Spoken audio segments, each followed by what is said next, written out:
नए साल में अगर घर से बाहर आप पार्टी करने निकल रहे हैं तो थोड़ा सा ध्यान रखिए, कहीं ऐसा तो नहीं कि आप दिल की बीमारी से ग्रसित हों और ऐसे में हॉलीडे हार्ट सिंड्रोम की वजह से आपको हार्ट अटैक या कुछ और हो जाए।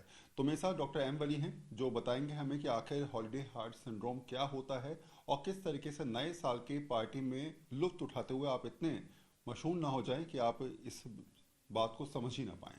तो पहला सवाल मेरा ये कि अ, कल अमूमन सभी लोग घर से बाहर निकलेंगे और खान पान में कहीं ना कहीं सोचते नहीं कि क्या खाना है क्या पीना है और शायद उसी वजह से बहुत सारा मस्ती करते नजर आएंगे। तो ऐसे में हॉलीडे हार्ट सिंड्रोम कहीं ऐसा तो नहीं किसी को पहले से दिल की बीमारी हो उस पर ये अटैक कर पाए? इसमें ज़रूरी नहीं है कि दिल की बीमारी हो। ये बहुत पुरानी वेल नोन एंटिटी है और दिल का ताल्लुक नमक से बहुत ज़्यादा है। तो ऐसे जो स्नैक्स होते हैं, इसको हम स्नैकिंग कहते हैं बिफोर ड्रिंकिंग। और इसमें मैं यहाँ दो चीज़ें बताऊंगा इसके अलावा भी, कि जब हम एक्स्ट्रा सॉल्ट लेते हैं तो अल्कोहल लेते हैं। लोग समझते हैं अल्कोहल स्टिमुलेंट है, नहीं, लॉन्ग टर्म में अल्कोहल डिप्रेसेंट होता है। और जो अल्कोहल का सबसे बड़ा हार्ट के लिए नुकसान होता है वो ये होता है कि ये डिहाइड्रेट कर देता है। तो इससे दो तरह की प्रॉब्लम्स होती हैं।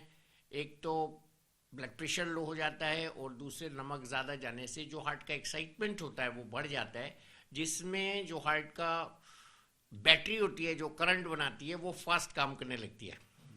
तो उसको हम एट्रियल फिब्रिलेशन कहते हैं। और फिब्रिलेशन का मतलब ये कि बिना रिदम के वो धड़कने लगता है दिल।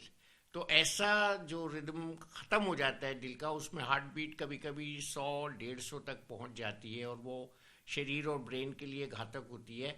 तो ऐसे जो लोग हैं जो इंडल्ज कर रहे हैं, उसको हम बिंज ड्रिंकिंग भी कह देते हैं कभी कभी। तो जो ड्रिंकिंग और एक्स्ट्रा सॉल्ट का जो फैटल कॉम्बिनेशन है, इसी को हॉलीडे हार्ट सिंड्रोम कहते हैं। इसमें कोलैप्स भी कर सकता है जो यंगस्टर है, और कभी कभी ये हॉस्पिटल जाने की भी नौबत आ सकती है। रियरली डेथ भी हो सकती है। जी।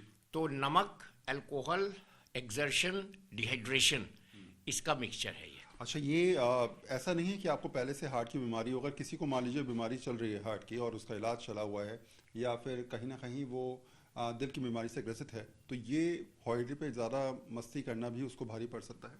ये तो देखिए पोस्ट कोविड हमने देख लिया है कि सडन डेथ्स बहुत ज़्यादा हो गई हैं। और इसका भी एक नई थ्योरी आई है जिसको हम ऑर्थोस्टैटिक टैकीकार्डिया सिंड्रोम कह रहे हैं, जो ये बहुत रीसेंट स्टडी आई है। और इसमें भी यही होता है, हार्ट बीट बढ़ जाती है, एट्रियल फिब्रिलेशन हो सकता है, और बैठ के एकदम खड़े होने से और डांसिंग करने से कंटिन्यूस ये हो सकता है। और इसके लिए ज़रूरी नहीं है कि आपको हार्ट की बीमारी हो, लेकिन उन लोगों को जिनको ब्लड प्रेशर है या उन लोगों को जिनको कोई रूमेटिक हार्ट डिजीज़ है, आमतौर पे पता नहीं लगती। और इसमें एक बड़ी तादाद जो इस बार हम देख रहे हैं वो हेल्दी हार्ट के साथ, हार्ट जब ज़्यादा मस्कुलर हो जाता है, जिसको हम एथलीट्स हार्ट कहते हैं या कार्डियोमायोपैथी भी कहते हैं, उन लोगों को ये बहुत सडन डेथ्स हो रही हैं। जी।